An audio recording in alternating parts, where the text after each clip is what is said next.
这是哪儿？弟弟，你终于醒了，实在不该让父亲担心。顾北川，你能不能让我省点心？整日游手好闲，就知道喝酒打牌。你看看你哥哥行文，再看看你，哎，我穿越了，还穿成了家里最不被看好的庶子顾北川。父亲不喜，还处处叫嫡生兄长压一头，这日子也太惨了吧！我在淮南有间酒铺，左右啊，你也终日无所事事，不如去淮南多照看着些。你意下如何呀？酒铺和我这特级酿酒师专业对口呀，现代工艺酿酒在古代肯定能大赚一笔。那何时动身啊？随你心意。随我心意啊？那择日不如撞日，就今天吧。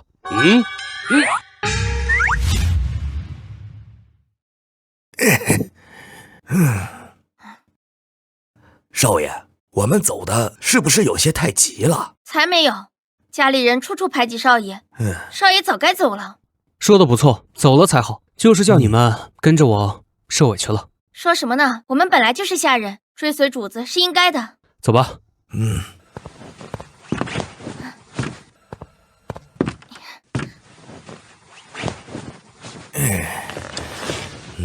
走吧。驾。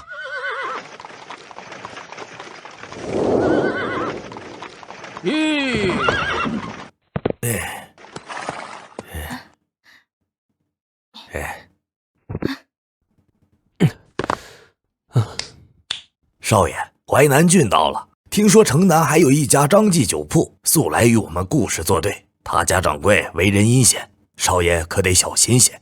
前面就到我们家顾氏酒铺了。怎么围了这么多人？酒铺出事了？去看看。你们顾氏派人去偷我的酒坊，现在人赃俱获，还有什么好说的？我是顾氏酒坊的掌事，我都不认识这个人，怎么叫他偷东西？是你在栽赃！王掌事，我是听你的命令去偷酒坊，为顾氏尽心尽力，你不能装不认识啊！顾氏本就示威，如今又偷上了酒坊，名声坏了，我看谁还会来你们顾氏吃酒？张老板慎言，顾氏未曾偷酒。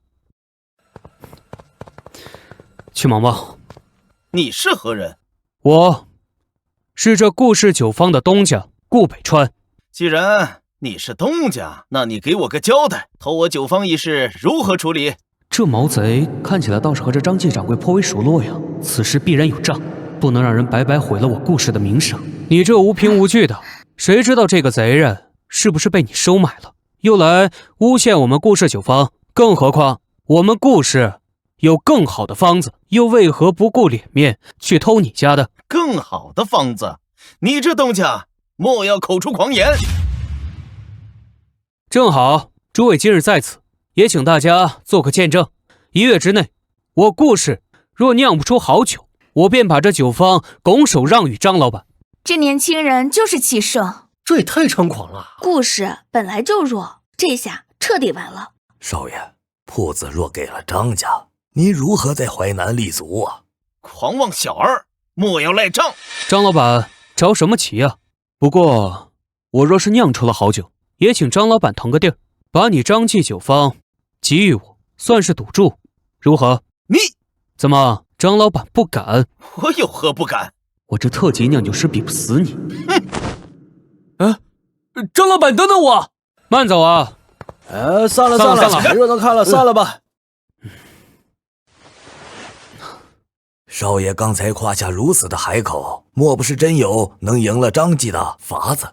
法子吗？有是有，就是麻烦点。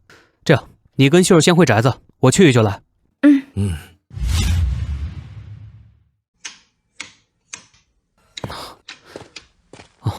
老板，我要订购一批琉璃瓶子，不过这瓶子可不一般，你看看能做吗？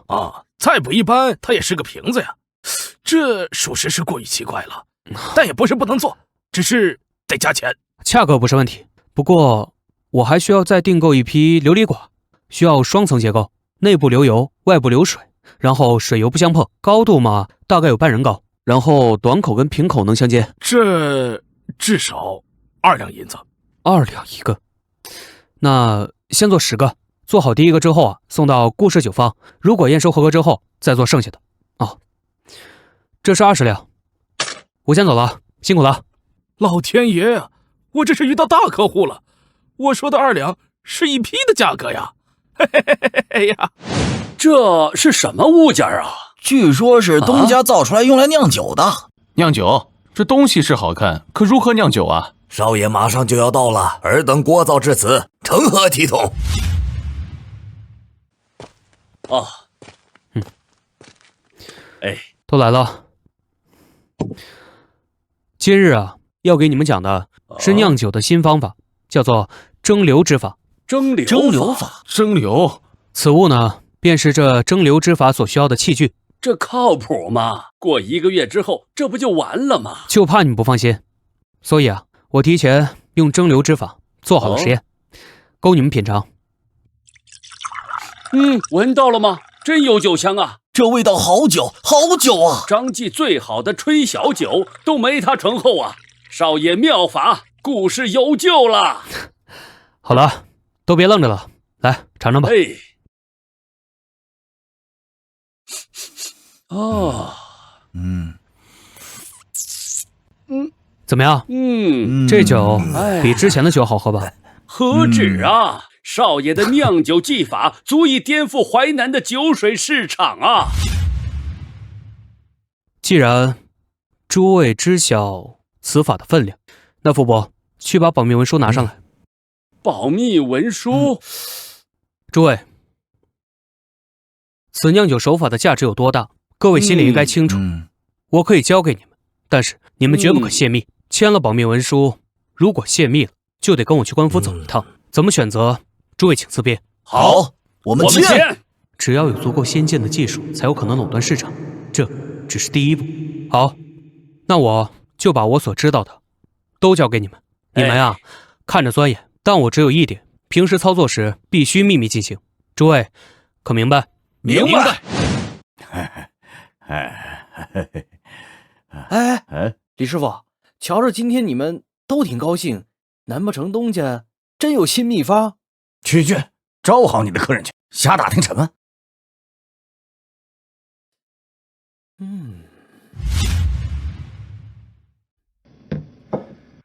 张掌柜，不是叫你在顾氏当卧底吗？有新消息？顾氏东家8成真酿出了新酒。什么？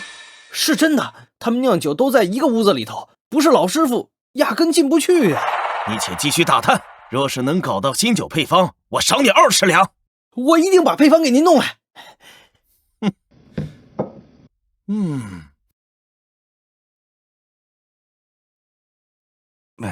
蒸馏的法子本质是提纯，什么酒去过一遍都要好上不少。想赢过张记，只需要把之前主打的3种酒蒸馏，就能得到上好的美酒。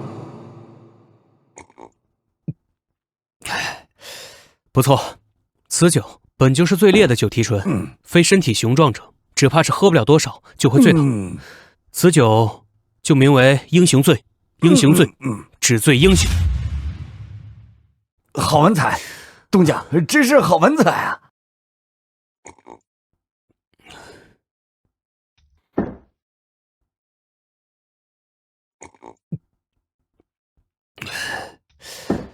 至于后面这2款嘛，这款就叫才子酿，这款呢就叫红袖招。才子酿酿才子文思，红袖招招佳人红袖。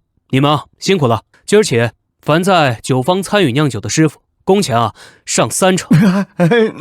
不过有一点这酿酒的法子可是要万万不可泄露。对，东家，咱铺子里的小二周涛这2天在到处打听，好多师傅都跟我说了，还有人看见他往张记跑，怕是他心术不正啊。那就辞了他，将计就计。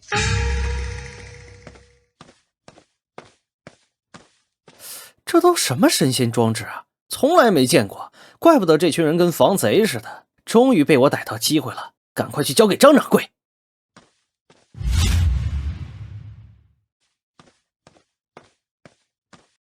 呸！这个人我已经打听过了，他就是张记派来的卧底，幸好少爷料事如神。希望他这趟出去能给我的赌注加些吗？我要的可不只是张记酒铺，还有传出去的名声。少爷放心，少爷安排的事情我已经交代给李师傅了，不会叫他起疑的。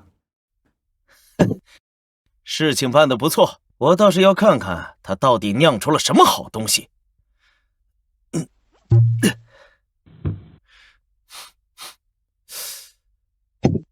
这只是度数最低的红袖招，是，连红袖招都如此醇厚，还真让他们寻到好东西了。您方子在手，定能更好。马上就是淮南诗会了，张掌柜不如借着诗会，既能拿下故事，又能一举扬名。好主意，好主意！我明天就去故事跟那个毛头小儿说，要比就在淮南诗会比，我要赢得堂堂正正。哼！张老板是说想在10天之后的淮南诗会上比。怎么，东家没有信心？那我可太有了，以为拿了个被换掉的酒坊就能将我一军，正等着你。既然张老板执意如此，那顾某自当奉陪。我这里刚好准备了一份契约，我们签字画押，谁也不许抵赖。好。唉，怎么了这是？唉，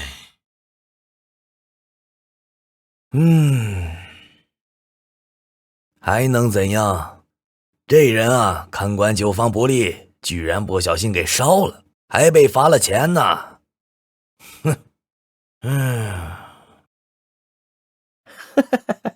居然说烧了，肯定是因为不敢说被人拿走，秘密泄露，这才撒谎。老李可是帮了我大忙，这一下谁也不知道秘方已经泄露了。少爷好谋略，这出戏演的周涛一点都没怀疑，自己暴露了。淮南的事啊，已经定下了，还有10日，该加紧宣传咱们的酒了。少爷想怎么做？打广告，英雄醉，醉英雄豪杰，才子酿，酿才子文思，红袖招，招佳人红袖。故事酒铺邀您于淮南诗会共饮美酒。这个呀是广告词，咱们酒已经酿得差不多了。这样，从今日起，你每天挑10个伙计，拿着这些广告词从城南吆喝到城北，工钱嘛，1天100文，这个事儿就交给你了。我在琉璃铺里还订了一些酒瓶，近日也快好了。我们这各种花销会不会大了些？无妨，毕竟我打算1两1瓶红袖招，2两1瓶英雄醉。市面上最贵的酒也才100文1瓶，贵了10倍，看得漂亮啊！故事酒铺邀您于淮南诗会共饮美酒。哎，这是什么？这个呀，是我们的新酒，味道堪比玉液琼浆。这么好，现在还有吗？这酒我们要送到淮南诗会，供那些文人才子来点评。你俩要是想尝尝，就去淮南诗会吧。少爷，如今啊，大半个淮南都知道了。好，很好，淮南诗会要赚就赚个大的。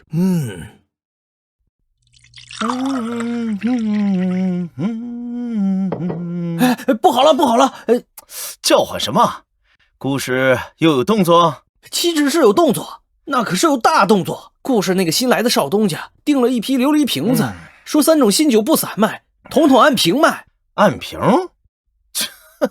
大费周章，他卖得出去，回得了本吗？他又叫人拿着那什么广告词，街头巷尾的叫喊呢。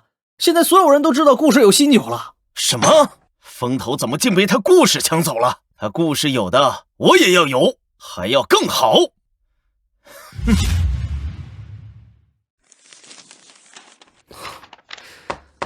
傅伯，你是说我们跟怀才酒楼还有合作？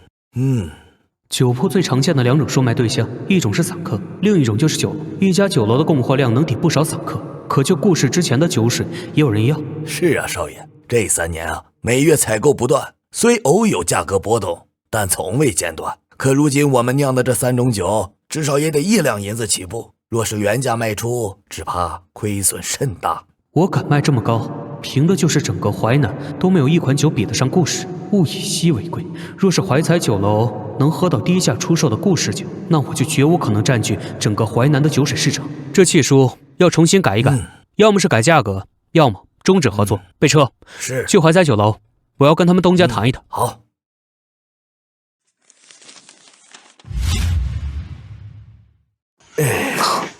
传闻怀才跟腾龙是两兄弟开的酒楼，怀才酒楼还更大一点，生意怎么会差这么多啊？两位客官想吃些什么？我们不是来吃东西的，是来谈酒水契书的。你们东家可在？这实在不好意思啊，我们东家两耳不闻窗外事，一心只读圣贤书，二位怕是要空跑一趟了。你们东家不在此处？就在楼上，但是也罢，我替二位问上一问。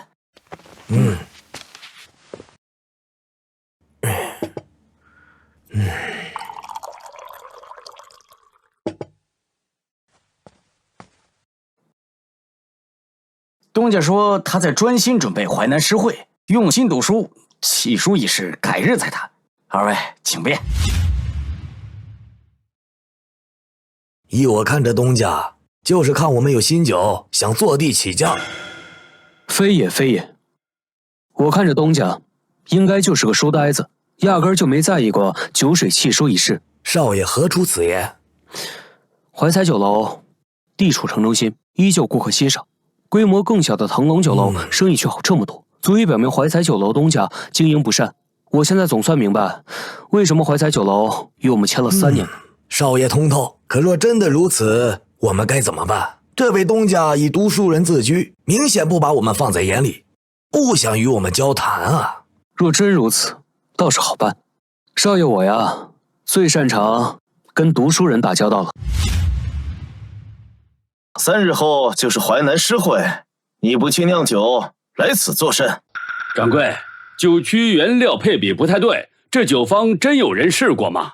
直接大规模生产恐有纰漏，不如先做出几缸来尝尝。你是说我带来的酒方是假的？莫不是只有你看得懂的才是好酒？还什么做出几缸尝尝？谁不知道淮南诗会在即，张继故事有赌约，若因为你误了时辰输掉赌约，你可担当得起？哼，我看你就是倚老卖老。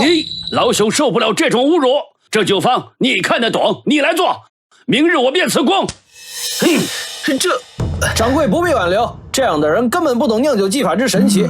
我亲耳听故事的老师傅说，这是种新的酿酒技法，常人难以理解，实属正常。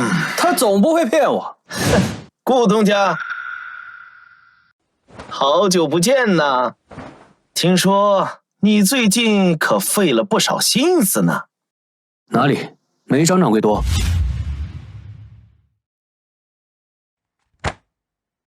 世人都说狂歌饮酒诗百篇，不饮酒哪里能有好诗啊？酒呢？早就听闻张继故事酿有美酒，此时不出，更待何时啊？两位东家的赌约和新酒早已传遍了大街小巷，还不快把酒拿出来，让我等一饱口福啊！等着吧，顾东家，你输定了！哼！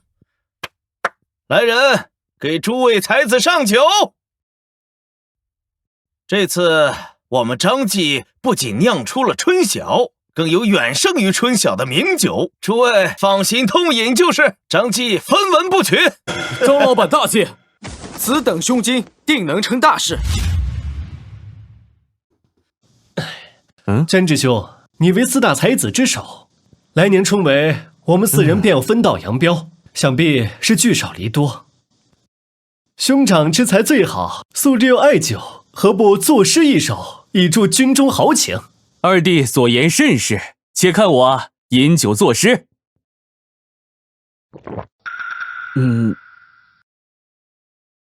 兄长这是怎么了？莫不是才思枯竭，需要酝酿？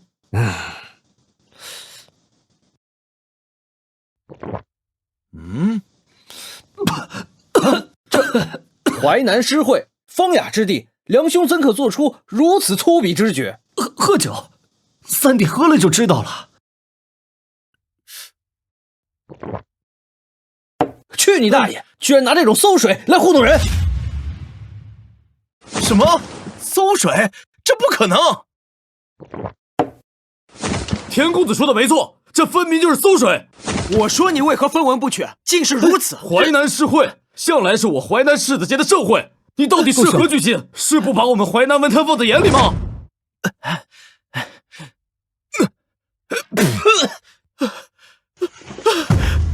张继啊，你们也有今天。福伯，给诸位才子呈上故事的美酒。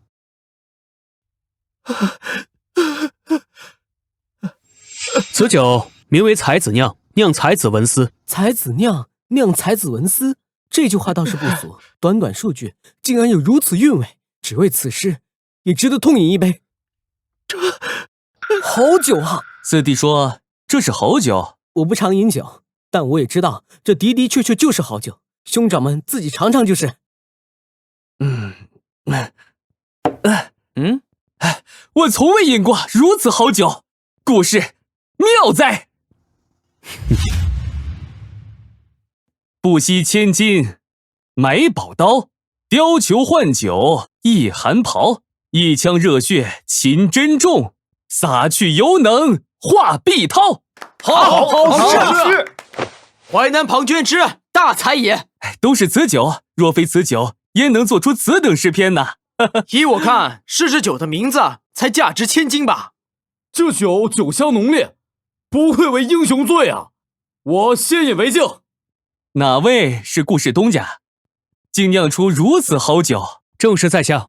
东家如此年轻，敢问东家平上诗词是何人所写啊？还是在下。东家小小年纪，既经美酒，又通诗词，着实难得。值此盛会，不如作诗一首。宣之兄怎要他作诗？一个酿酒的商贾罢了，难道真能做出诗来？宣之兄酒后胡言，莫要当真。况且兄长敢说，顾氏东家不见得真敢接呀。之后还要跟怀才酒楼谈生意，镇不住他们这位读书人东家可不成？这个我还真就接定了。好，宣之兄有此雅兴，我顾北川自当奉陪。不过作诗一首罢了，这有何难？陆兄莫气，大家都知道你是宣之兄之下第二人，这顾东家出身乡野，可不懂规矩。哼，且看他能做出什么好东西。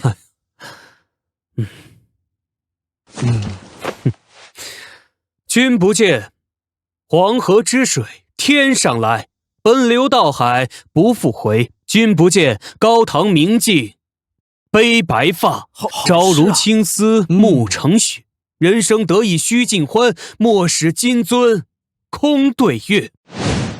顾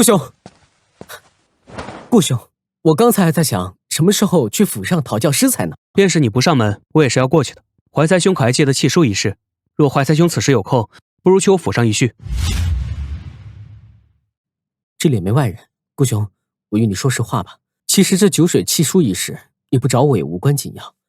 过几日，我打算变卖酒楼，换些盘缠进京赶考，届时弃书就自动作废了。容我多问一句，怀才兄打算将酒楼卖给谁？若是还没中意买家，怀才兄关我如何？这不可，顾兄可知腾龙酒楼，那是我哥哥开的，他一直想收购怀才酒楼，只是他出价极低，若是卖给他，我怕是连盘缠都凑不起。他素来凶横，恐惧找买家麻烦啊。这个怀才兄不必担心，我自有办法应付你哥哥，出价也绝不会叫你亏了去。好吧，凭诗会的《将进酒》，我信顾兄乃是非凡之人。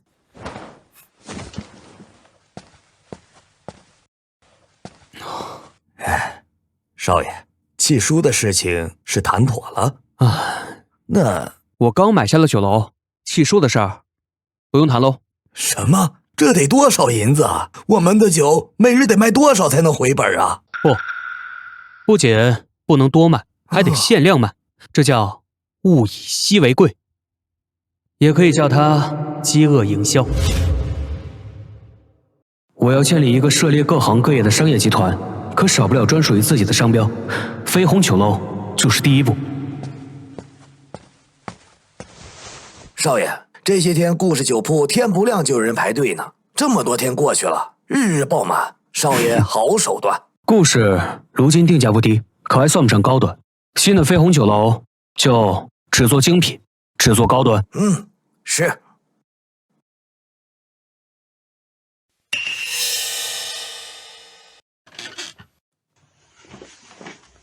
不知道顾东家什么时候把怀才酒楼还给我？赵东家，这怀才酒楼是我从怀才兄手里真金白银买回来的，而且怀才酒楼已更名为绯红酒楼，赵东家莫要叫错，这里啊是地契和前几日才由郡守大人审批的文书。难道赵东家是想找郡守大人对质？你等着，你以为换了人就能经营好酒楼吗？天真！东家，这可怎么办呀？飞鸿刚开业，客人正新鲜，被分去了不少呢。限量的酒卖得再好，能有多少钱？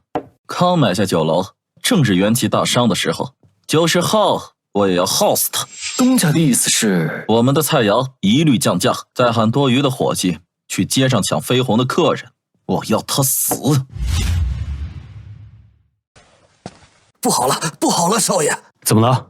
是飞鸿酒楼，近来不知怎的，生意差了很多。后来经深入调查，发现腾龙酒楼菜肴降价，强行跟我们抢生意吗？少爷怎么知道？可有解救之法？酒楼收入少了多少？近来收入少了4成，已经接近半数。不如我们也跟着降价。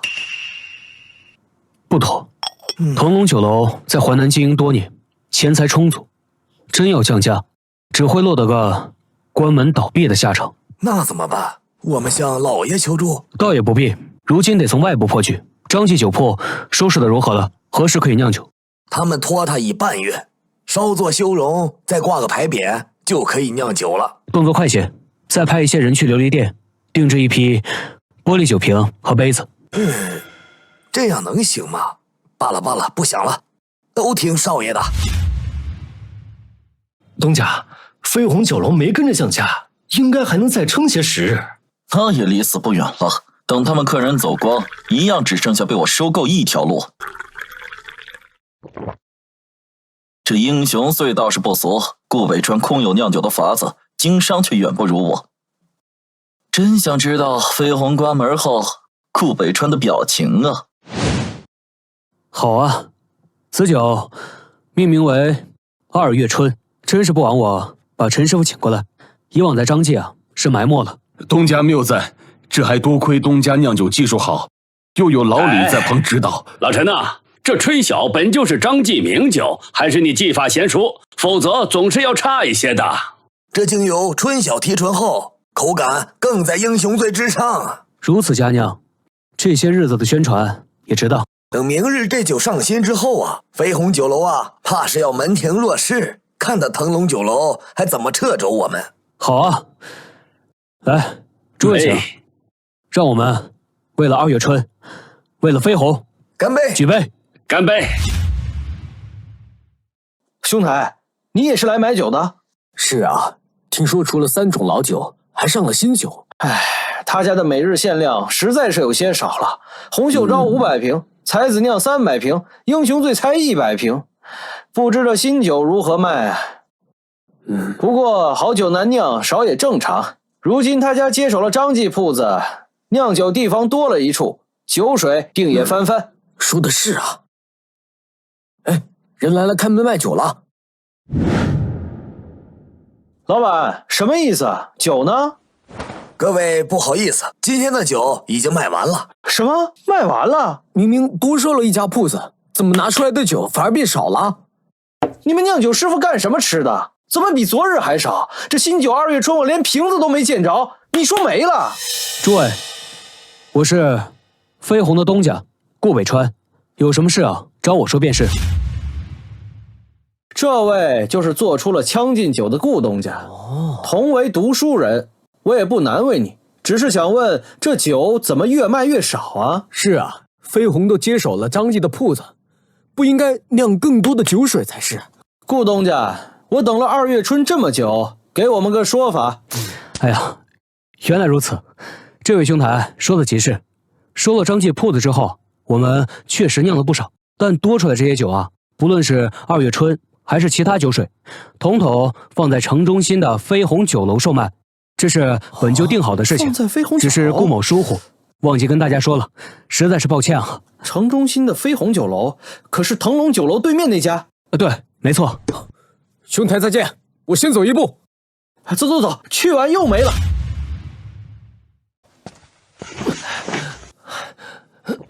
慌慌张张的干什么？飞鸿倒闭了。东家，飞鸿他他突然多了很多客人，都要排到我们家门口了。什么？飞鸿也跟着降价了？我已经打听过了，他家菜肴还是原价，但是顾北川把故事的3种酒拿去飞鸿售卖了，还不单卖，而且还是限量啊！限量？是啊，而且他还推出了一款新酒叫2月春，据说口感比英雄醉还好，但数量极其稀少，只有每天前50名去吃饭的客人才有机会品尝。还能这样？东家，我们还是把价钱调回来吧，多降价1天就多1天的损失啊！对，快调，快调！少爷，打听消息的伙计回来了，腾龙果然把价钱调回来了。他们不调回来，不但制裁不了我们，只会亏得更多。少爷，价格调了回来，等恢复元气后，会不会还继续对我们下手啊？恢复元气，调回来之后，他只会死得更快而已。叫他跟少爷作对，明明相安无事就好，他们偏要来找茬。相安无事是不可能的，咱们飞鸿想要扩张，少不得要其他人铺路。张继、腾龙不过是刚开始罢了。少爷雄心壮志，老朽必定追随。这纸上是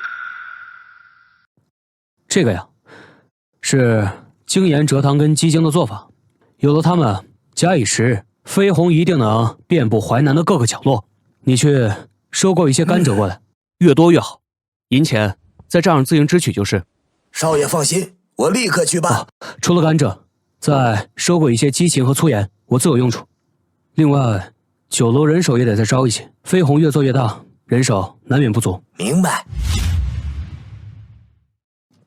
东家，再过半月就真的撑不住了，你想想办法呀！办法？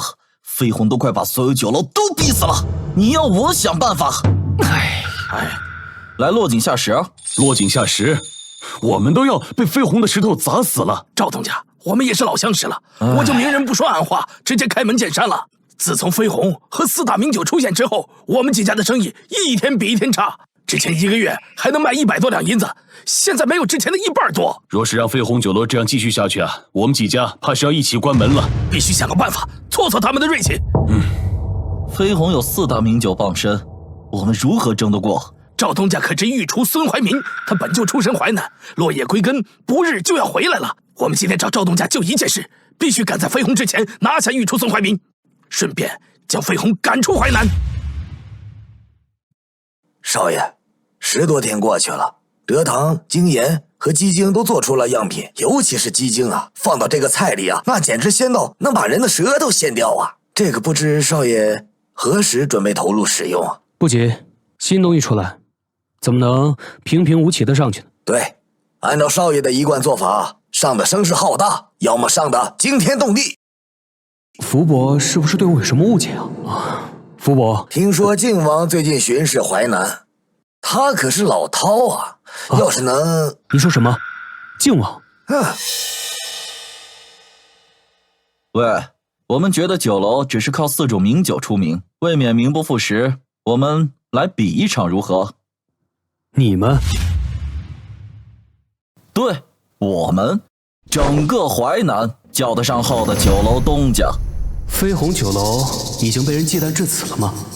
那你们想怎么比？酒楼就该以菜肴为主，酒水终究是小道，上不得台面。恰逢靖王巡视淮南，我们在你这儿设宴比拼菜肴，请靖王作评，如何？正愁没台子的，这就有人搭起来了。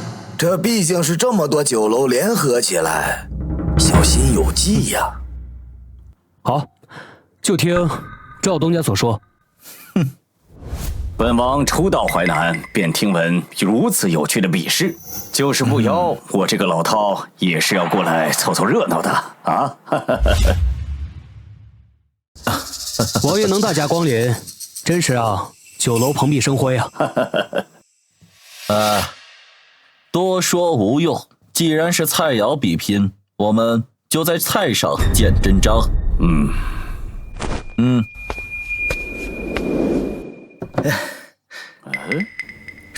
这是宫廷御菜，他们莫不是有御厨坐镇？隔这么远都能闻得到鲜味，这模样怕不是御菜之首百鸟朝凤。我以前都只是听说过，不曾想竟然还能得意一见。这腾龙酒楼到底是有底蕴的。这道菜，敢问厨师何在？王爷，孙大厨，孙大厨，本王以前在宫里可没少吃你做的菜啊，确实有几分想念。来，这就尝尝。真是御厨啊！百鸟朝凤据传闻可是引得异象的御菜之首，我们如何有机会赢？御厨做御菜，又请了皇室做评委，这一套是冲着必赢来的呀。可惜了，偏偏是靖王这个老饕，味道跟以前一样。孙大厨手艺不减当年呐！大厨，好手艺，这下我们赢定了。也不一定。大厨何出此言呢？靖王素来对您的手艺很满意，一向吃得惯呢。坏就坏在，哪怕是御菜，王爷也已经吃惯了。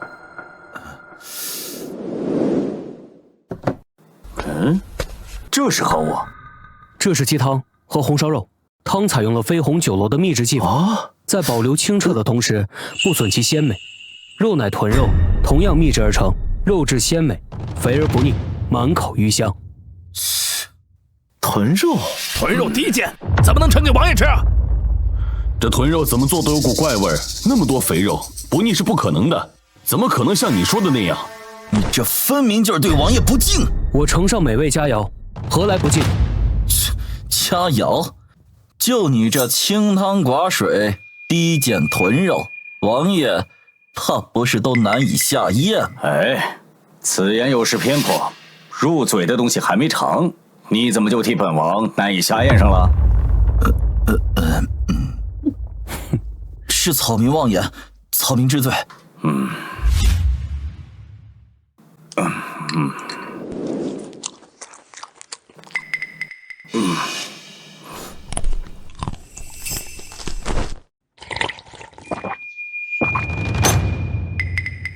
看着寡淡，但其鲜美丝毫不逊于百鸟朝凤啊！那红烧肉更是一绝。你有一句话说得好，真的是满口生香啊！本王这20多年来，从未尝过这样的味道啊！王爷过奖了。虽然各有千秋，但顾东家用寻常的东西，却能做出此等美味。今日判顾东家胜，尔等可有异议啊？没异议，没异议。我输了。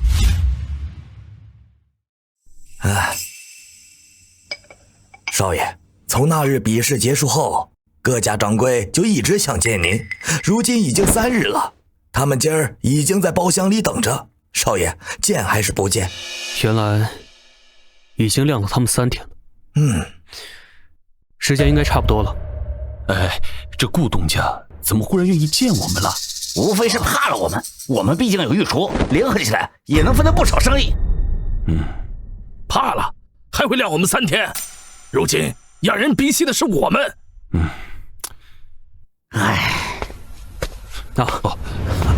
对不住了各位，这节日啊，酒楼人多事儿忙，让各位久等了。哪里，顾东家，上座。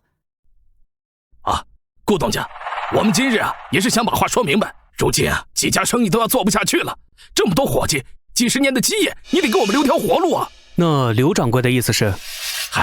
我们想从你手里啊买当日几道菜的秘方，不知顾东家是否愿意？这是人家安身立命的东西，怎么可能？可以啊！什么？这都可以？当然可以，但要每家1000两纹银。这价钱啊实在不贵，甚至啊还有点便宜了。顾东家，可否有其他条件？没错，只有2个条件。东家请讲。我要你们每家酒楼的牌匾都改为飞鸿酒楼。这飞鸿酒楼？顾东家，可否换个条件？怎么，这第1个条件就不答应？看来诸位心意不成，那就不必再谈了。顾东家，莫要如此，莫要如此，请坐，请坐，请坐。不是我等不肯，实在是祖训难违啊！这改牌匾实在有些大逆不道了。那我也退一步，你们可以保留各自酒楼的名称，但需要在名称前面加上飞鸿二字。就比如刘东家的刘记酒楼，便更名为飞鸿刘记分楼。诸位可还能接受？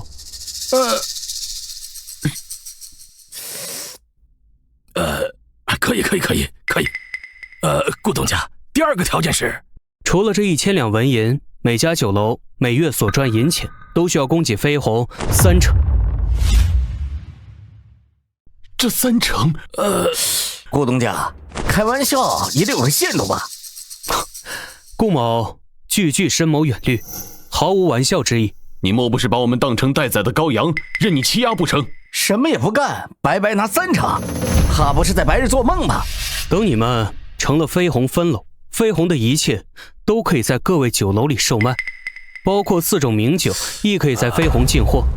如何抉择，诸位可以考虑一下。罢了，我们这些老家伙呀，竟玩不过你。3成，刘记同意。老刘，你糊涂啊！3成，再不济我们还要御厨呢。对呀。顾东家，怕不是七书都已经准备好了吧？拿出来吧。好。这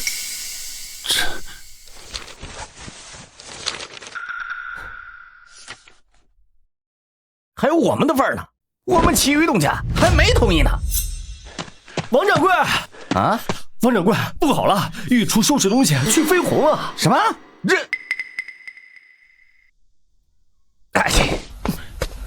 顾东家怕是早就有这一手了吧？不然这3日啊，就只是单纯的晾着各位吗？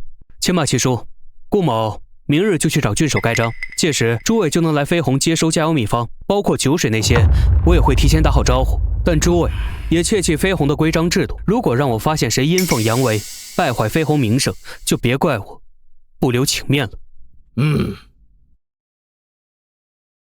且过几年，你们就会发现，签了这个，是你们做过最正确的决定。这刘记酒楼怎么换成飞鸿刘记分楼了？顾东家把这些酒楼全买下来了，我看那些美酒佳肴都在店里卖呢。我刚路过王记，那里也是，听说今儿个10几家酒楼齐齐换牌匾呢。那以后岂不是在哪儿都能吃到飞鸿的菜啦？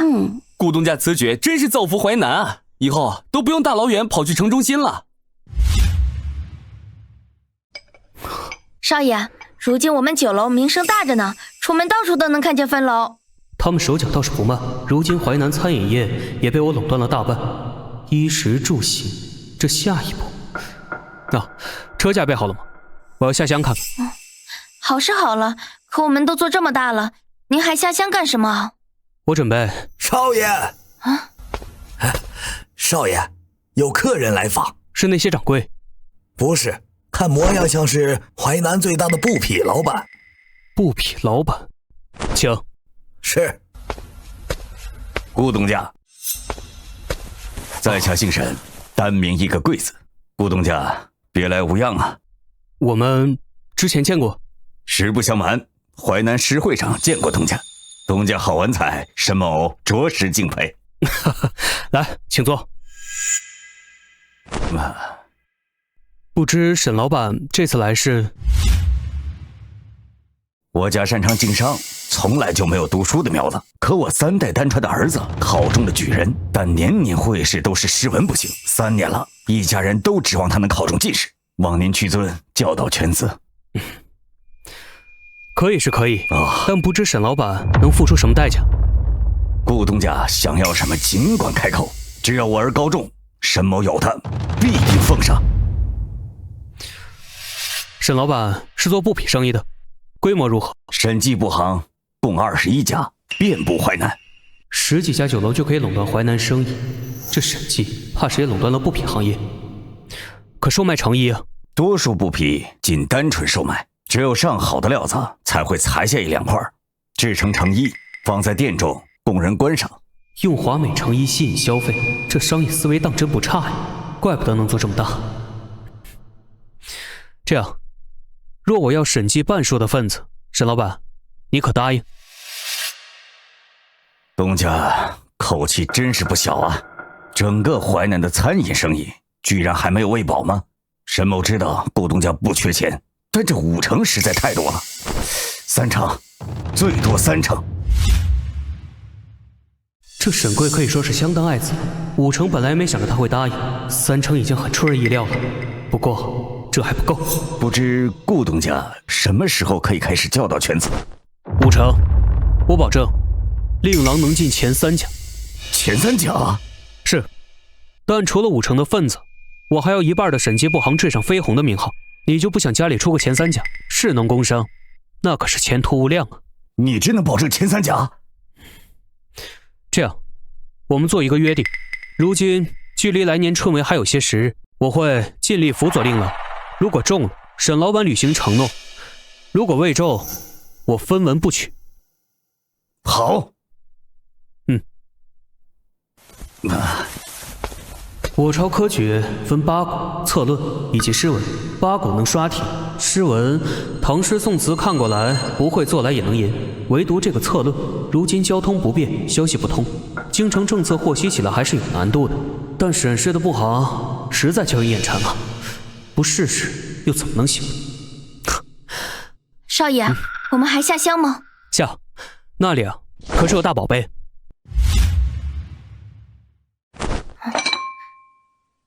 少爷，你这是在画什么？一种架子，但是可以转动。还有这种东西，这是做什么的？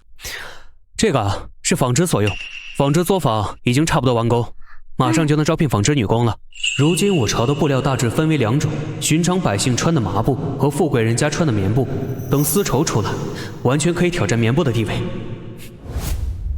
顾少爷，少爷，您先前不是招走了工人吗？这次来还是招工吗？正是。那我这就去叫劳力们过来。等一下，这次我招女工一定要会针线活的妇人。好，我这就去。少爷，这是张大婶，力气最大了，有什么活你让她先试一试，免得让别的工人干砸了。这活啊，不需要力气，只要把它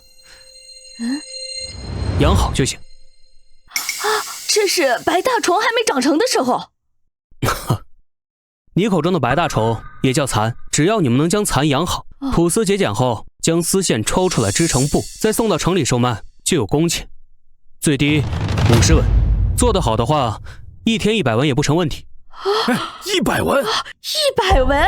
这顶我家男人干3天了。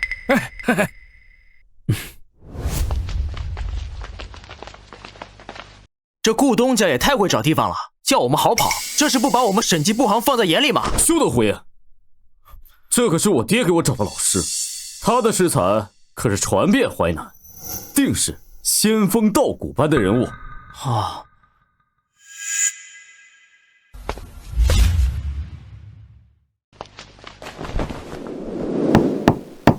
来了。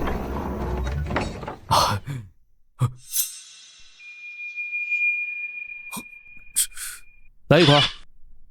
这与理不合呀！你就是沈贵老板的孩子沈良父。顾老师好，弟子方才无礼，还请见谅。老师可否要考教弟子1、2？不必多礼，放轻松。是。你都读过什么书？回老实话，市面上大多数有助于弟子学习的书都读过一些。老师见谅，是弟子读的太少了。错，恰恰是你读的太多。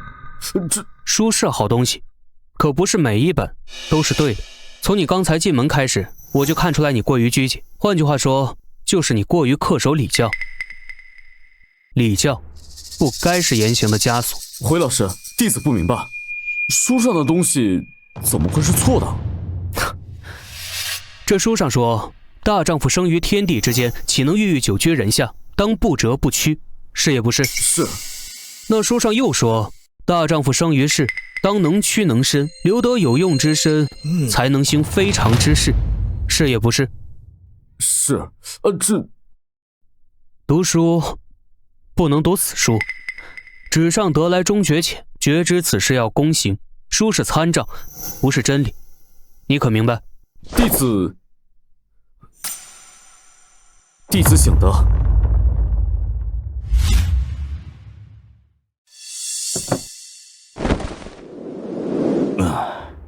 几日前你从顾东家那里回来，就一直魂不守舍的，他叫了不行？非也，是我自己理解的不够。这是何物？泗水段马上就要选拔皇商了，首先就是布商，这是我们审计今年的压箱段，不知能不能赢下前季的流云段。听说那是小国的皇家锦段，但凡泗水段稍逊一些，这前季怕是要得意死了。哎，想想都烦。书上说以和为贵，为何两家不能坐下来商谈一下？读书读傻了吧你？审计压了前季这么久，压箱段要是比不过，前季得了势，我们还能落得了好？纸上得来终觉浅，绝知此事要躬行。原来如此，顾老师果然是大家。父亲，这批泗水段能否让我明天拿去送给顾老师？去吧，听说这顾东家最近也在倒腾布匹，你拿去给他瞧瞧，正好也能彰显我沈家底蕴。这泗水段的成色已经是数一数二的了。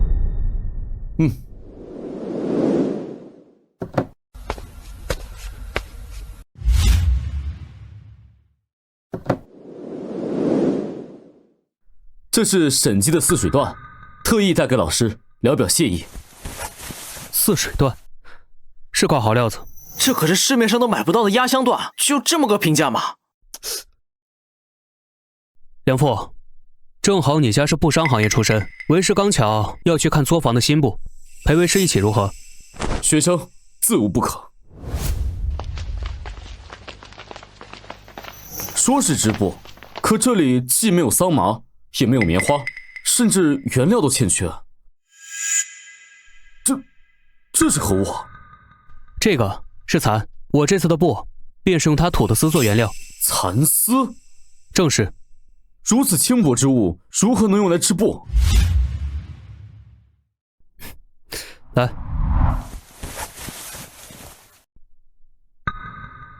哦，这手感，这顺滑度，简直是极品料子。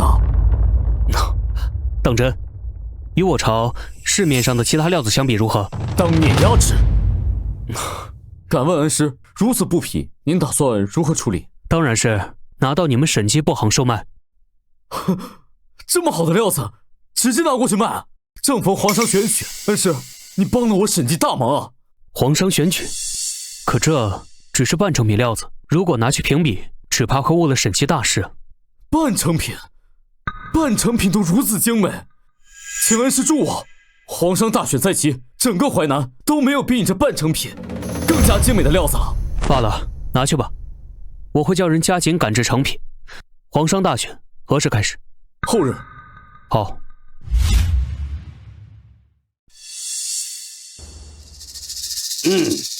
沈老板，别来无恙啊！钱老板不出声，沈某还真记不起这个手下败将。别死鸭子嘴呀！有本事拿出东西来，跟我这流云段比一比。淮南郡守大人到。见过郡守大人。都坐下吧。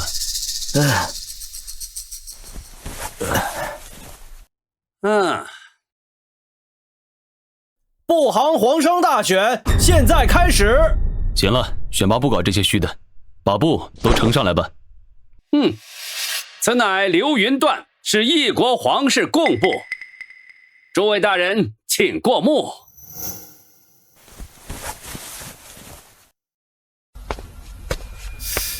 真不愧是皇室贡品，这料子真不错，这触感也如云雾一般。流云段看着确实美轮美奂，好似云山雾霭，美不胜收啊。下一个。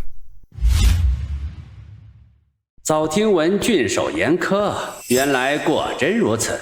不过再严苛，流云段也当属第一。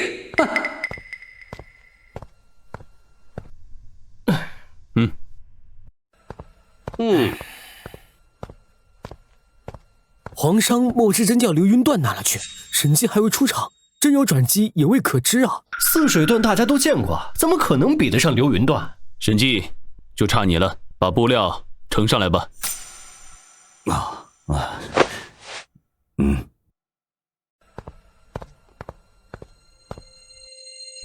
这是？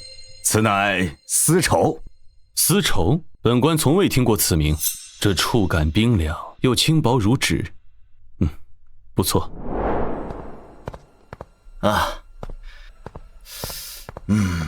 不愧是郡守大人都看好的料子，难得的好锦缎啊！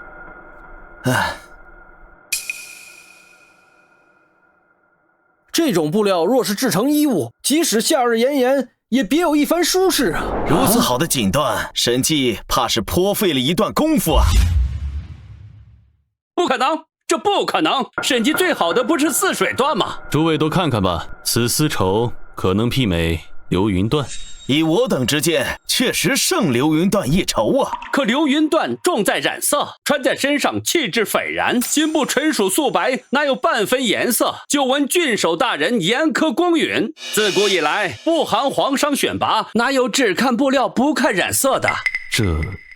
本郡守宣布，今日不含皇商选拔，以前季流云段。且慢！沈老板走得急。这上次的丝绸没带上就走，这冰纹丝绸才是审计要参选的料子。顾东家，你来了。老师，既如此，就拿过来吧。哇！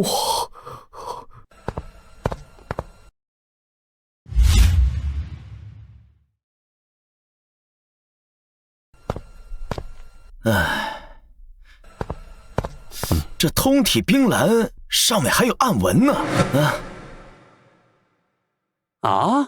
这雪峰跟雄关，莫不是牙鱼山与玉门关？这惟妙惟肖的牙鱼雪山图，跟冰凉柔顺的料子，简直太般配了。这当真是1等1的东西啊！钱通，你可还有话要说？赢就是赢，输就是输。此次皇商选拔是前季不行略逊丝绸一筹，我钱通认栽。审计新部，我也叹服。沈老板能造出如此布匹，真乃我朝幸事。哪里，诸位谬赞。我话还没说完，我承认这丝绸比流云段好，可这东西真是你审计不行的？钱老板说的不错，这布匹确实是顾东家所造，可等明年春闱之后，这丝绸就是我审计的了。此话怎讲？还是顾东家来讲吧。我与沈老板曾有赌约。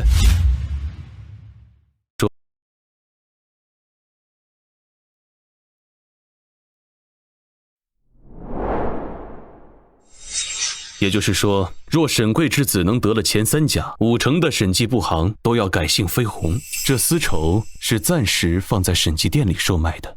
正是。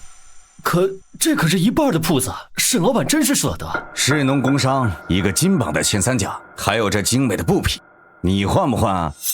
换！想必顾东家敢做出如此赌约，定然是有信心的。上次淮南诗会之后，大伙背地里都叫顾东家淮南诗君呢。没想到诗君涉及如此广泛。安静！现在是不行皇商选拔，目前主要的争议在于把皇商颁给审计，还是顾东家？没错。顾某初入布匹市场，若是颁为皇商，怕是难当大任。但丝绸确为东家所造，这样吧，且让你飞鸿与审计共享皇商，审计出钱出力，顾东家出方子，合伙来卖皇商的名头给审计，但银钱平分。2年之后，若顾东家完成赌约，皇商便彻底划在顾东家名下。诸位可有异议？我等无异议。完成赌约，皇商便划在我名下，这帮了审计，倒是帮出来个意外之喜啊！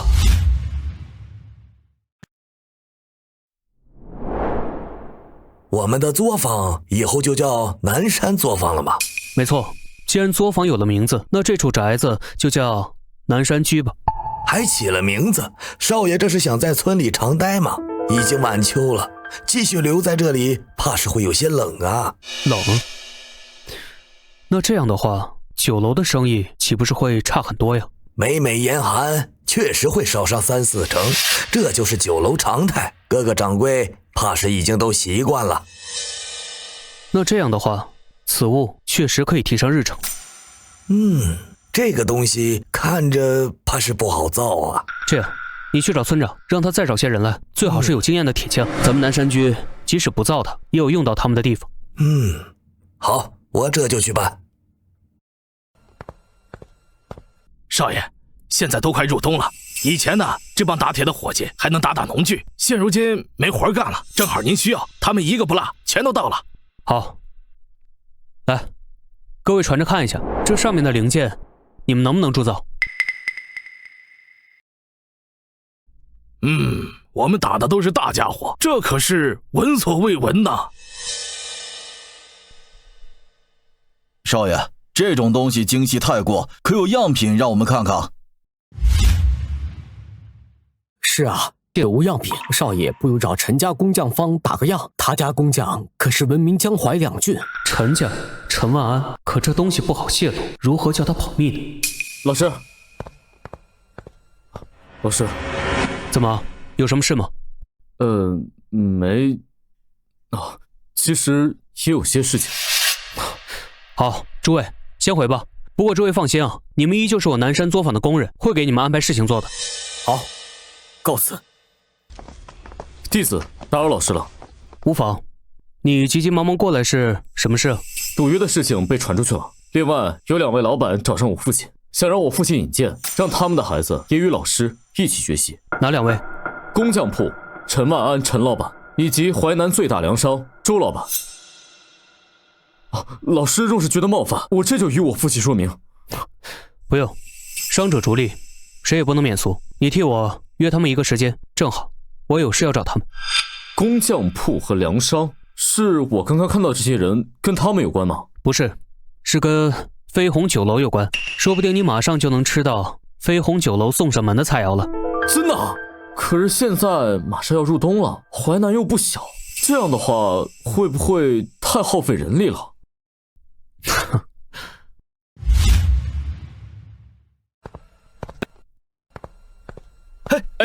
师君，是顾某来晚了，来坐。哪里啊，顾师君多礼了。是啊，今日我们也是有幸得到师君的邀请啊。你们过奖了，师君实在是有些夸大，小才罢了。哎呀，顾师君客气了，能打下那样的赌约，怎么能说是小才呢？这次来，我也是想请师君指条明路，给我儿一个机会。是啊，若是今后师君有用得上我等的，还请您尽管开口啊。听闻陈家工法闻名淮南，不知这东西可能造？哦，这图纸竟如此精密，究竟是谁画的？不才，正是在下。哎呀，这东西好啊。看着工艺复杂，得让工匠坊顶尖的几个老师傅看看才行。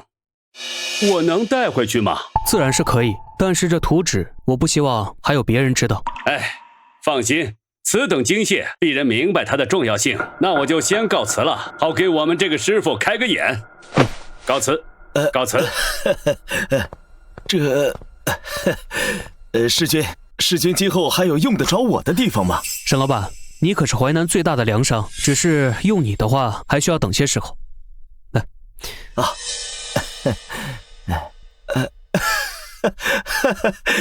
若真是如此，那周某便提前拜谢师君的大恩了。客气。那我就先告辞了。好。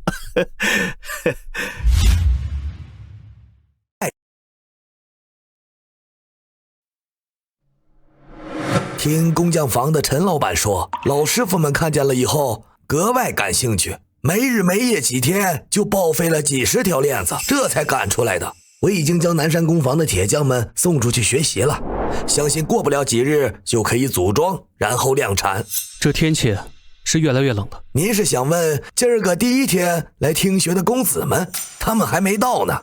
不是，我是想问你，上次种的实验水稻怎么样了？少爷料事如神，那几种稻种啊，杂交之后确实产出了产量惊人又抗倒伏的种子。那就，定是公子他们来了。今儿个天冷了，怕是他们吃了不少苦啊。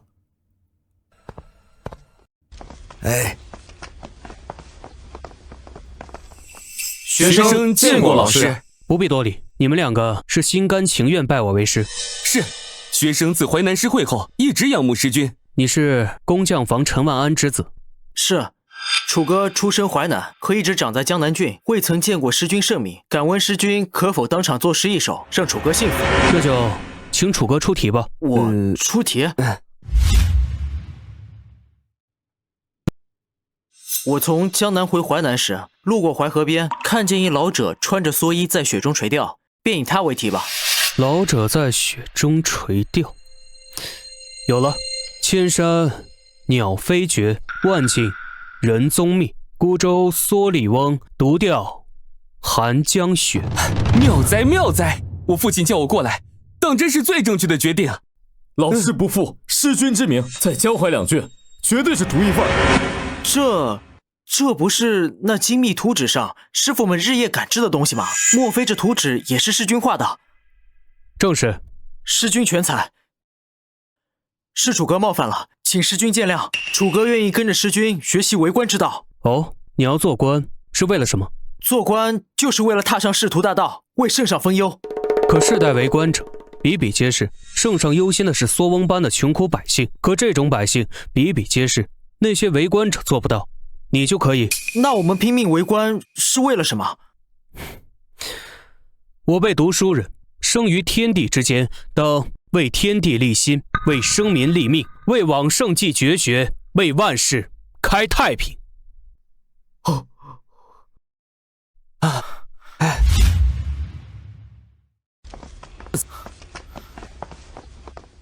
淮南真是出了个大人物，这师君当真是厉害。那是当然，听说沈季能上任皇商的丝绸，也是出于师君之手，全才，简直就是全才啊！啊，想什么呢？这么入迷哦。在想你刚才说的全才，除了丝绸，老师的南山工坊似乎还设立铁具和农事。老师高瞻远瞩，似乎在贯彻自己的理念。走吧。行。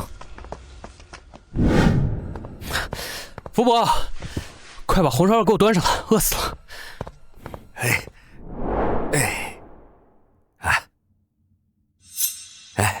少爷辛苦了。那几位公子也是好学的，走的时候还恋恋不舍呢。这2日辛苦少爷了。他们呀，能听进去就行。对了，你明天再去陈记工坊看看进度。哦，对了，还有那道种也给我送一份。纺织坊的女工们也日渐熟练，若是人手不足的话，少爷，您不饿了？就是再忙，也总还有明天吧。都这么晚了，歇歇脑子吧。好。少爷，成了！那工匠房传来消息，那车造出来了。起去等着，我马上到。好。这少爷当的比我都累。这个就是那个什么什么车，怎么瞅着比那个牛车、马车、驴车看着单薄？能骑吗？这个呀，叫自行车。孙师傅，这个造成之后试骑过吗？还没呢，想着等您来了再试。好，就由我来试骑。少爷还没有试过，少爷不可呀。这不如从铁匠里找人吧，好歹对结构原理熟悉些。自行车这东西没人比我熟了，你们不用担心，这东西又不高，摔了也没什么大碍。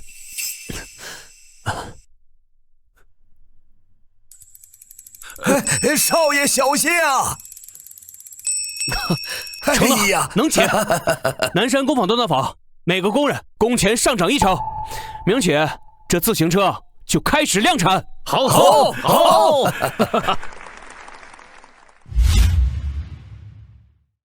这天气这么冷，这破天气啊，就算生意再好，客人也要减半。每年冬天都这样，还没习惯吗？可是自从加入了飞鸿，生意每天都这么红火，忽然这样，你就没点落差？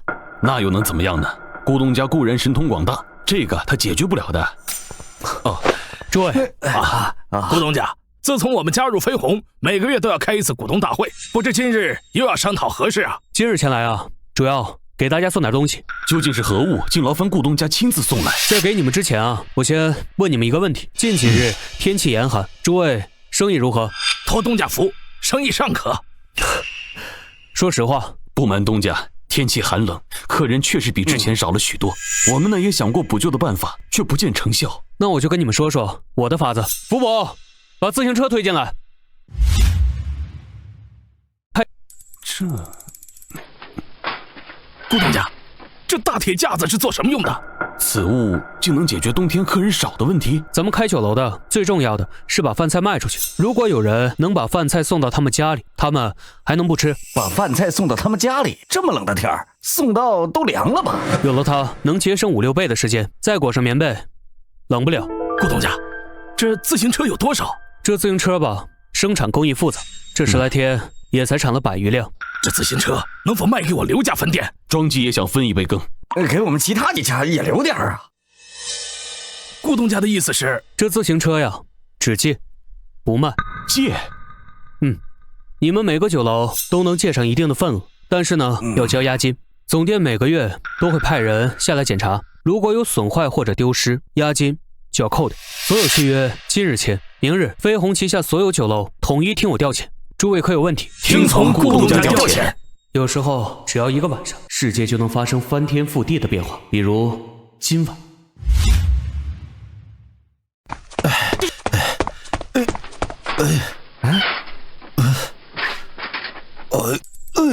这是什么东西啊？他们怎么骑着铁疙瘩还能跑这么快？闻起来还有饭香呢，是飞鸿的饭菜。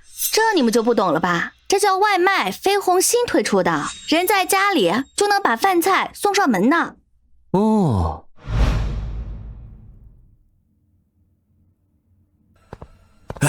少爷，我们有外卖的消息已经传遍淮南了，听几位掌柜说点餐的翻了几倍呢。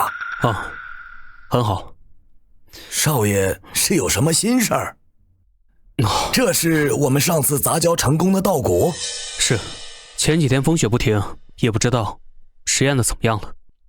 罢了，与其在这想，不如去看一看。这2日正冷呢，不如再等几天。冷才能体现它的特性。傅伯，你年纪大了，不用跟我去，我自己去。我们又不是参加粮商大选，这么费功夫做什么？粮商大选快到了。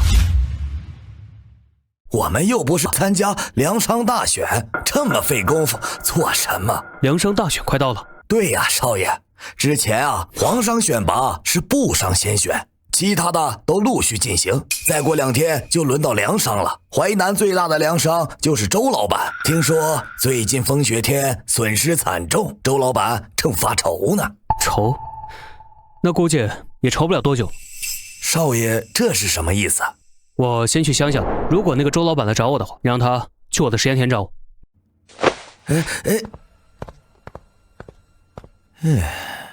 少爷是如何断定周老板会来找他呢？莫非少爷也和周老板有交易？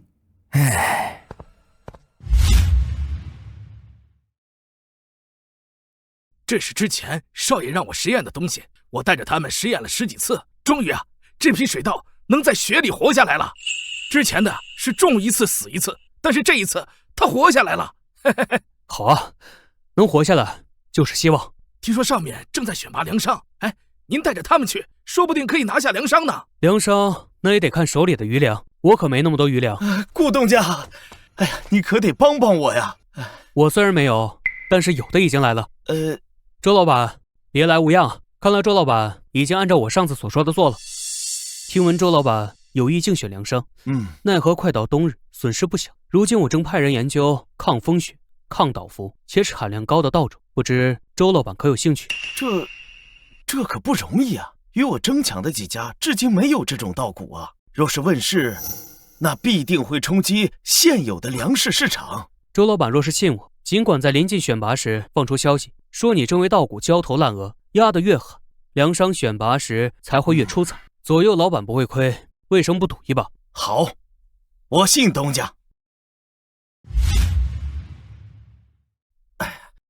顾东家，你快别开玩笑了！你说叫我演戏焦头烂额，可是今年冬天的雪来得太突然了，我现在真的是焦头烂额呀！周老板，先别着急，且看，这是什么？这能在冬天成活的水稻，真的被你研究出来了？我呀，只出了点子，还是村长他们日以继夜的研究，这才成功的，功不在我。话可不能这么说，要不是因为少爷的点子，我们就算是种一辈子地，也不能种出来啊！顾东家，你真是帮了我大忙了。若是明年春闱我儿未能高中，我周家也会给顾东家继承的粮食。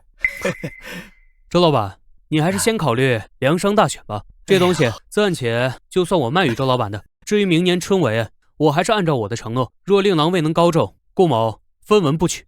那好，那太好了。少爷，我们先告辞了。那我们告辞了。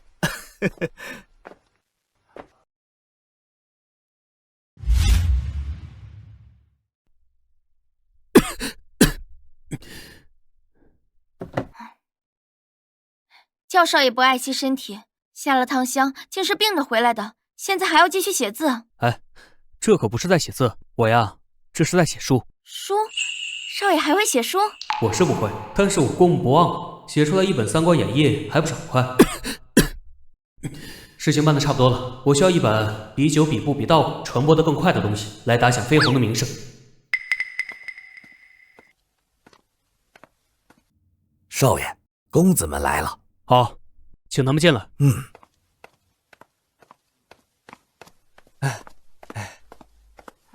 老师，您病了。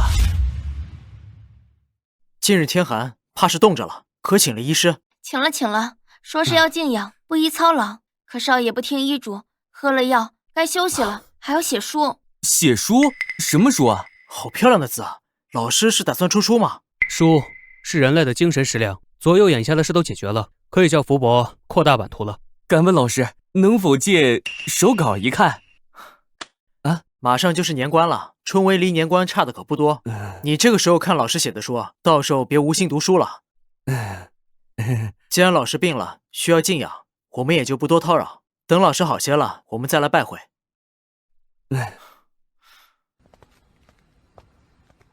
福伯，少爷，淮南可有快要做不下去的书铺？有倒是有。少爷是想卖些自己写作的诗作？不，我呀，要卖画本。画本？少爷，不是我不相信你。春闱在即，文人公子们现在都在忙着读圣贤书、诗歌集，这爱看画本的人可是寥寥无几啊。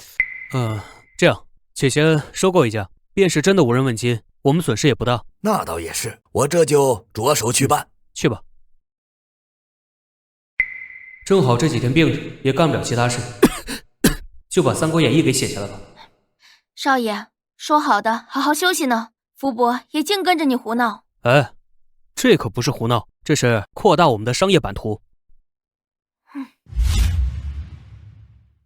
对不住诸位，今天卖完了，请诸位改日再来。这么好的东西，怎么今天才拿出来？不愧是飞鸿出的画本，看得痛快。飞鸿还有分店吗？感谢诸位喜欢，书铺暂无分店。那好吧，我们走吧。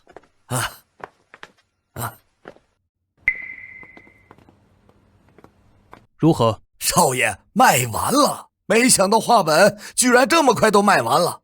哦，对了，刚刚有一个消息递来，有其他掌柜说这个书啊，能不能放到他们书铺去卖？几家书铺来问？5家，已经有5家了。太少，先继续卖着吧。少爷莫非在盘算着什么？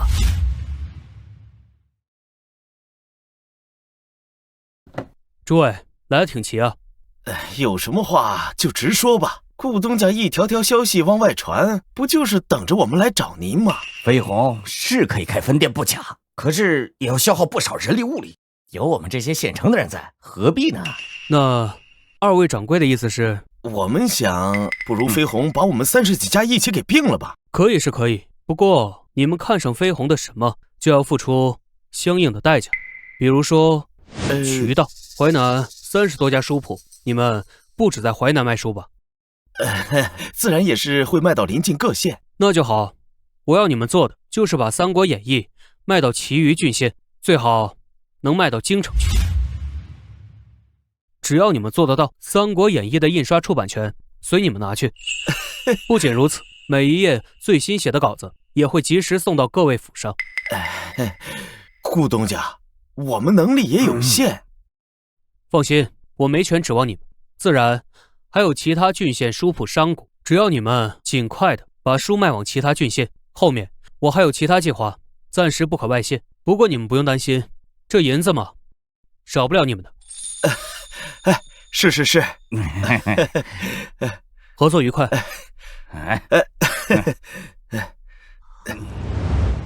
现在距离其他书铺并入飞鸿已经1个月了，也不知道少爷交代他们的事情现在完成的怎么样。书铺的股东大会马上开始了，一会儿不就知道了。这个月《三国演义》的手稿都在这里了，你们都说说发展的怎么样了？回东家的话，按照您的要求，我们并未过多注重钱财，只是一味的扩展渠道，眼瞅着再有几日就扩展到京城。只是渠道虽然扩展了过去，可书怕是难以运过去。这是什么话？渠道过去了，东西过不去？东家息怒，这事儿还真不怪我。江淮和周边地区还好，只是江淮到京都的路上盗匪横行，以至于咱们的货物时常被劫。这样，此事我自会处理，你们只管做好分内之事。年关将至，过节之前务必把渠道扩展至京都。好。少爷，这可怎么办啊？盗匪横行啊！这有劫东西的，自然也有保护东西的。少爷的意思是，这附近有没有信誉很好，但是快要开不下去的镖局？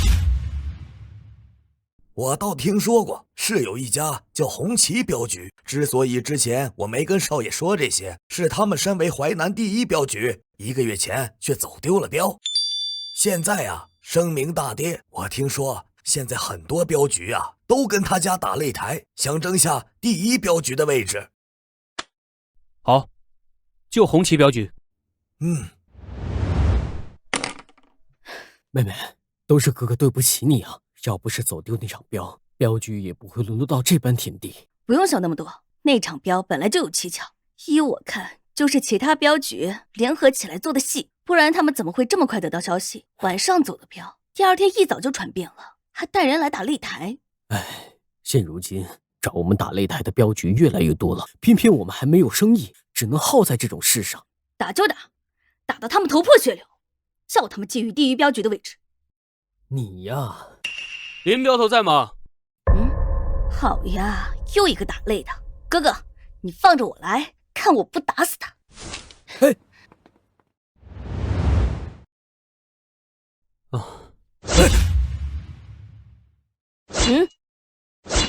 少爷，不好，无命休矣！妹妹，慢着！哎呀，你这毛毛躁躁的性子，以后怎么管理镖局？少爷，没事吧？不碍事。这位小兄弟，实在是不好意思，最近来镖局找茬的人有点多，我妹妹有些过激了，没伤到你吧？对不起。无碍，不愧是淮南第1镖局的镖头，实在是好身手，及时拦下了这位女侠。小兄弟说笑了，现如今这生意冷清，这第1镖局的名头不日就要让人了。哦，生意冷清，巧了，我今日就是来谈生意的。哦，既是谈生意，小兄弟快坐下说话。好，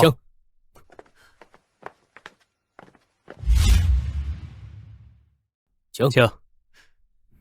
不知这位小兄弟如何称呼，又想谈什么生意？我姓顾，来镖局自然是谈走镖的生意。这次我想走一批书。书是珍藏绝版，亦或是名家大作？都不是，是一批话本。话本？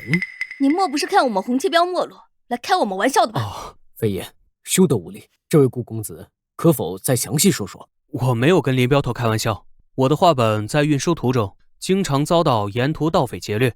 此次来红旗镖局，我想请贵红旗镖局这边能保证我9成的队伍安全到达目的地。9成？顾公子有多少队伍？没有细算，大概100来支还是有的。100来支，以往就是半年也接不到这么多的活啊！别怪我冒昧，这银钱可是不小的数目。我家少爷最不缺的就是钱。林镖头，报个价吧。这走镖的行情价都是以距离划分，100里以内10两，200里以内20两。以此类推，不知顾公子想雇佣我们镖局多长时间？给飞鸿做事啊，辛苦些，不能按行情价了。这样，价钱给你们翻1倍，时间嘛，至少得1年半载。当然，我开出这个价格是有要求的，就是希望红旗镖局能换个名头。不可能，没了红旗的名头，我们还怎么混？哎，飞燕，顾公子，这换名头可是要改成飞鸿红旗镖局。从您提到飞鸿的时候，我就大概明白了，您就是飞鸿的顾东家吧？敢问这走镖的话本，可是最近闻名淮南的《三国演义》？正是。好，这活红旗镖局不，飞鸿红旗镖局接了。好，那咱们就合作愉快。合作愉快。各位，今日是飞鸿第一次召开全体股东大会，往后啊，诸位也算是飞鸿股东的一员了。今天叫诸位前来啊，主要是宣布一下飞鸿今后的发展路线。今天呢，总共有3件事情。这第一件事啊，飞鸿书铺与红旗镖局正式合并，更名为飞鸿快递。不过，这只是我们的内部称谓，代表你们是一个部门，专司货物运营，在外面想怎么叫怎么叫。诸位可有异议？并无异议。这些日子书铺跟镖局的合作很愉快。好，那接下来就是第2件事。往后我将不再印刷《三国演义》话本。东家三思啊！现如今《三国演义》火遍大前，给我们带来的收益尤为可观啊！是啊，以至于各区县的渠道都是靠它打通。这时候停笔，殊为不智啊！不错，若《三国演义》停写，那些书商很可能终止合作。好了，我说的是停印，不是停笔。从今以后，开始发售报纸，名曰《飞鸿日报》。报纸分为3个板块，分别是话本、诗集和珍藏。至于话本栏目的话，我会每日写一回《三国演义》，刊登在话本栏目上。至于诗集的话，就先刊登我的个人诗集，日后我自会向其余诗词大家邀稿。至于珍藏板块，则用来宣传飞鸿的上乘商品。诸君可有异议？虽然卖书跟卖报纸看着差不多，可是报纸若大火，顾东家和飞鸿的东西都会火遍大前啊！是啊，东家高瞻远瞩，我等着实佩服。好，那接下来就说第3件事。自今日起，飞鸿将建立珍宝阁，尔等在各个领域若有上等珍品，皆可申请入阁。凡入阁商品会在飞鸿日报的珍藏板块加以宣传。本地客人购买的话，你们只需要供货即可；外地客人通过报纸购买的话，则需要由快递部门负责。诸君可有异议？无异议，无异议。兵文丝绸供给皇室，可我审计还有柔云绸、流光绸，都是1等1的好料子。审计申请入阁。飞鸿酒铺的4大佳酿也申请入阁。我周记粮铺前阵子刚出了新的糯米种子，我也申请。好，大家都有机会。想申请入阁的，一会儿到福伯那里去申请，之后自有人进行评估。尔等可有异议？无异议，无异议，无异议。好，那今天的会议就到此结束。林镖头留一下，各位都散了吧。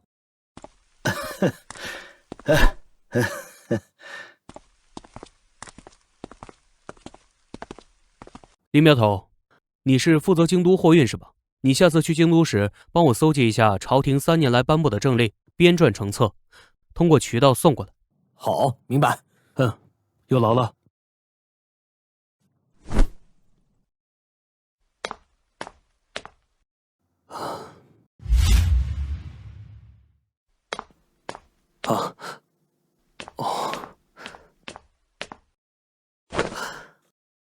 顾师君，孩子们不日便要进京，这段时间麻烦您了。可是飞鸿事务繁多，顾师君还要抽出时间给这帮孩子们上课呀。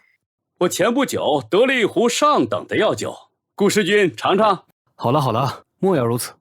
他们是我的学生，老师给学生授课，天经地义的事嘛。况且咱们有约定，我怎么能违约呢？那顾师君，您觉得他们这次春闱有希望吗？希望很大。你们放心吧，臭小子，还愣着作甚？还不赶紧拜别师恩，随着为父进京赶考！快呀，拜别恩师啊！学生拜谢恩师，传道授业解惑之恩。此去经年，还望恩师保重身体，以待来年相见。好了好了，快去吧，啰嗦死了。学生告退。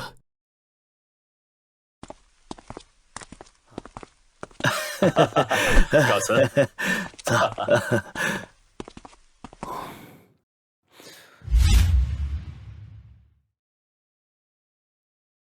启禀陛下，前些时候微臣担任春闱主考官，统筹多方事宜。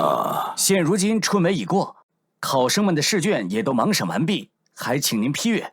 把试卷呈上来。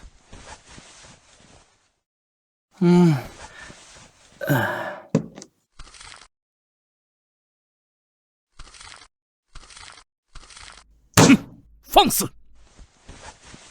前三甲全部出身南方，且皆是淮南郡人，八股策论诗词，竟然如此相似，如此徇私舞弊，胡言胡爱情，你好大的胆子！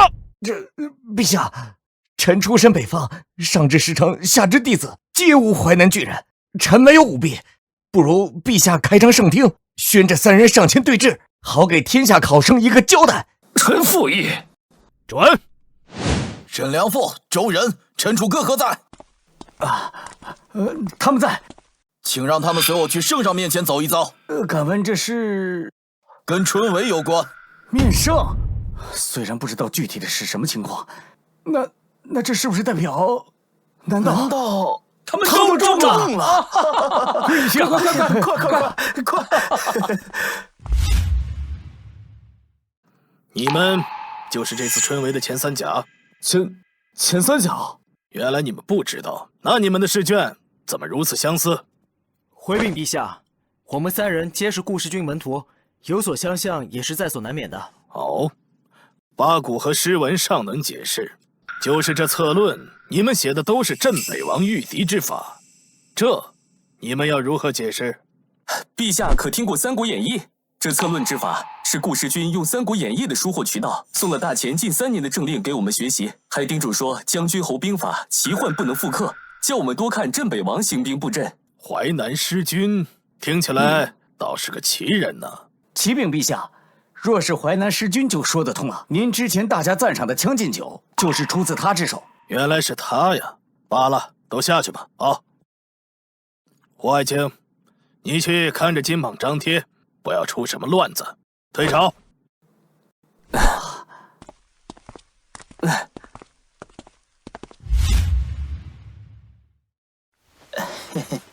陛下是对这位顾师君感兴趣？感兴趣？何止是感兴趣，朕倒要看看这位名满淮南、日报都传到京城的奇才，到底是个什么样的人物。吩咐下去，太子监国，朕要微服私访。诺。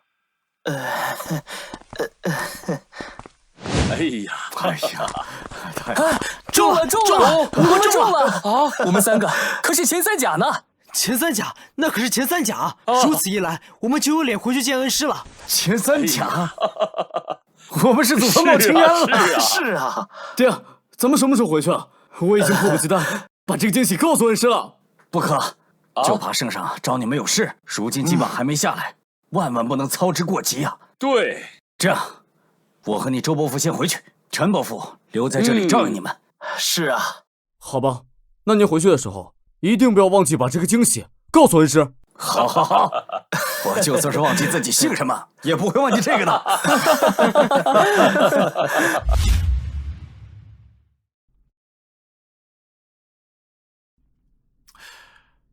哼，瞧瞧这淮南，处处好风光啊！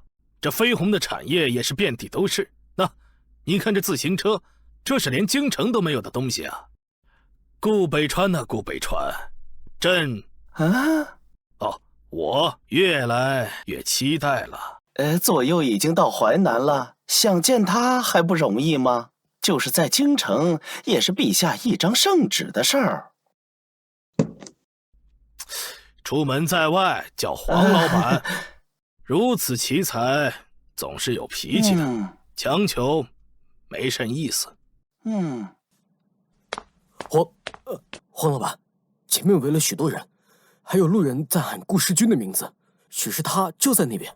哦，快去请顾世军过来。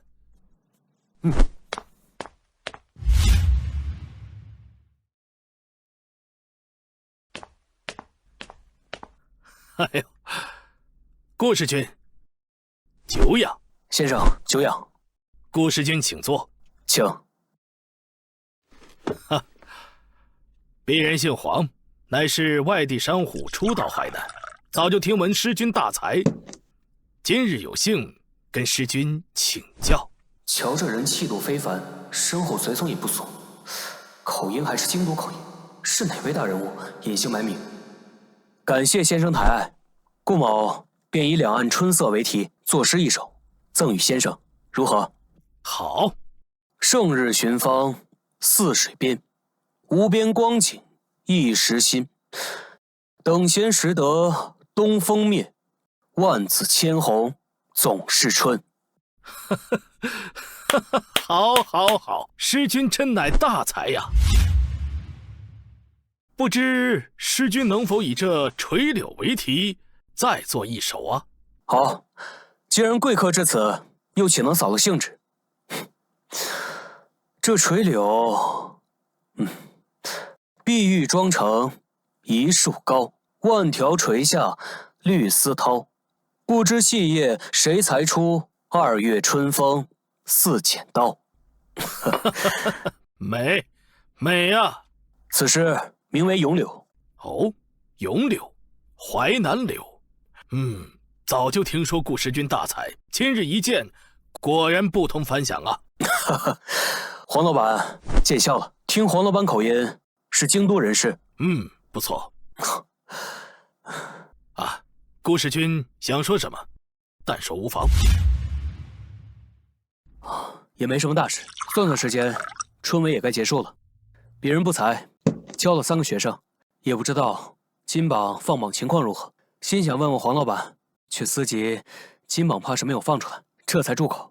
师君真是多虑了，以师君之大才，就算你的学生揽进前3甲，也不为奇呀。先生谬赞了。师君之文采大有建树，而且师君在行商上也独具慧眼，在这淮南遍地都是你的绯红产业，而且你这绯红日报已经传到京都，京都的学子们对你的那个《三国演义》爱不释手啊！一点小伎俩罢了，不值一提。师君有一座南山工坊，老夫正打算涉猎这方面的领域，可否让老夫一观？这位老板还想看工坊，他真的有打算涉猎吗？黄老板是打算入股？入股是为何意？是说以资金、技术或者固定资产参与绯红运营，您是属于哪一种？妈呀，这里有问皇帝要不要入股，我疯了还是他疯了？师君也知道，我等来自京都，对你的助力可能比你想象的要多得多。至于这入股嘛，等我们参观过你的南山工坊之后，再谈入股如何？当然可以了，不如就现在，我亲自带黄老板看一看。请。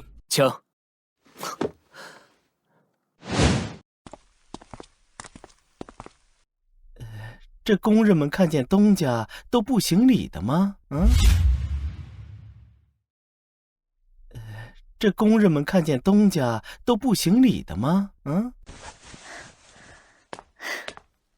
那不是耽误做工吗？况且顾东家亲口说过，他来巡视，除非特意叫停，否则大家继续做工，不必理会，有部长过来就行了。那您是？我就是纺织部部长。东家，这次过来有什么指示？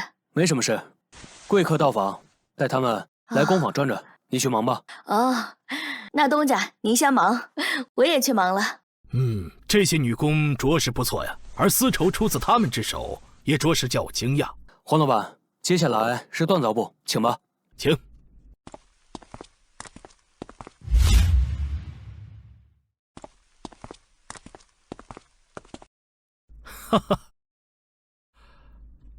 淮南大街小巷的自行车就是出自这里？没错，正是这里。不过你看到的这些啊，都是初代的，现在生产的这些啊，更轻便、更快、更快。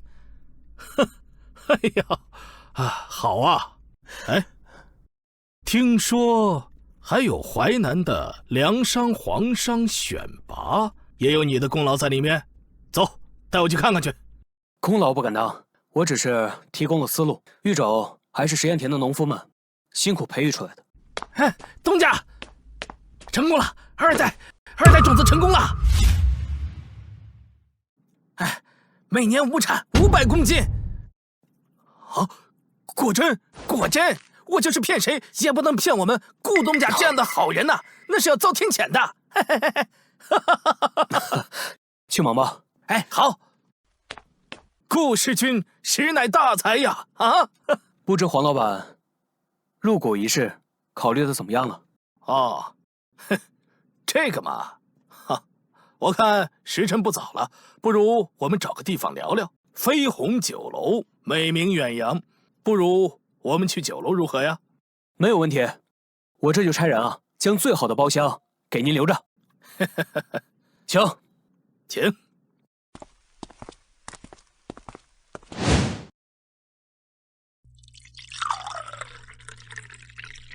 听说这红烧肉乃是顾世君所创菜，这名声都已经传到京都了，奈何东施效颦，我还没有尝到味道不错的。那今天一定要好好尝尝。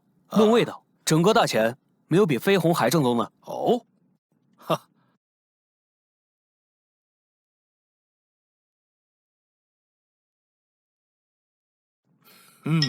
不愧是红烧肉，不愧是飞鸿酒楼，不愧是顾大家。你们先出去，我要单独跟顾大家聊聊。这老爷当真要一个人与顾世君谈？怎么着？你还想替我聊不成？奴才不敢。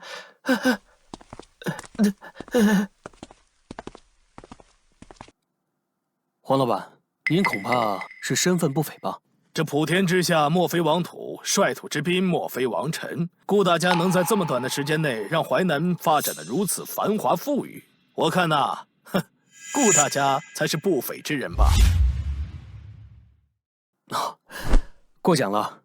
银钱从商贾流通至工人，再从工人流到商户，次数多了，消费多了，自然而然就发展起来了。妙哉！以顾大家的才能，为何不到京都做生意呢？毕竟是大钱中心，民生经济都比淮南强上不少。顾某一介草莽，无权无势，到京都那边的话，只怕会沦为其他商贾的口粮罢了。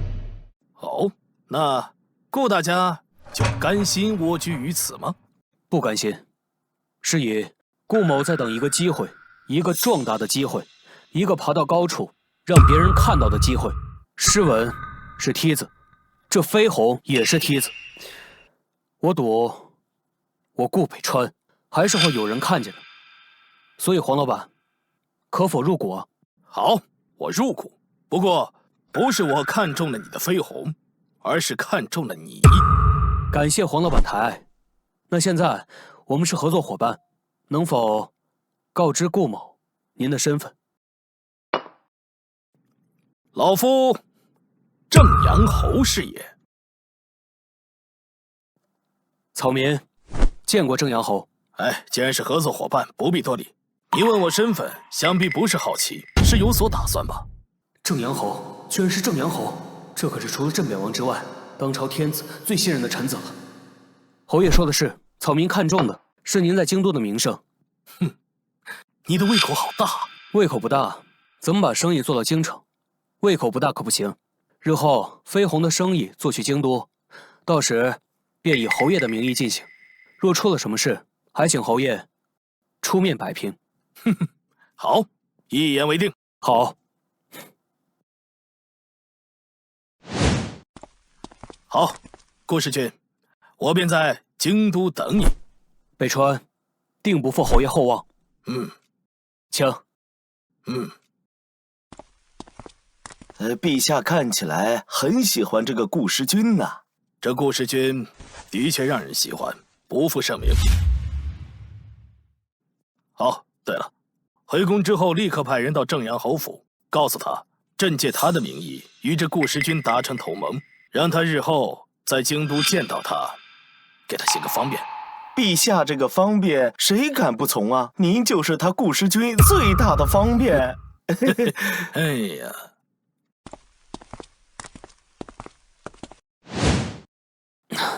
傅伯，你派人通知各个府上，于明日召开第2次股东大会，一定要务必到达。这跟刚才那位黄老板有关吗？何止是有关呀，关系大了。快去吧。好。顾大家，顾大家，消息出来了，中了，3人均是前3甲呀！当真？真的，圣上召他们去了金銮殿，金榜这2日就下来。3人，正好是前3甲。是啊，我是连夜赶回来递消息的。这话怎么感觉谁跟我说过？正阳侯，许是金銮殿上他也在场吧？很好，如今啊，我也要去京都，不日就能见到我那3位弟子了。京都？不知这次顾东家叫我们来，所谓何事？听说东家想要去京都发展。东家这是要走了吗？啊，确有此事。东家，京都就是一个随便找个人多的地方，一砖拍下去就砸出5个全部。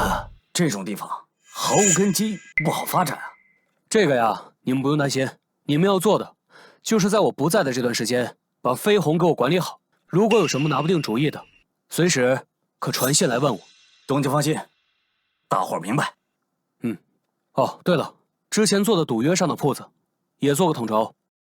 东家放心，我等绝不食言，定会让东家看着飞鸿的匾额风风光光的挂上去。好，诸位，山高路远，咱们来日再见。保重，保重。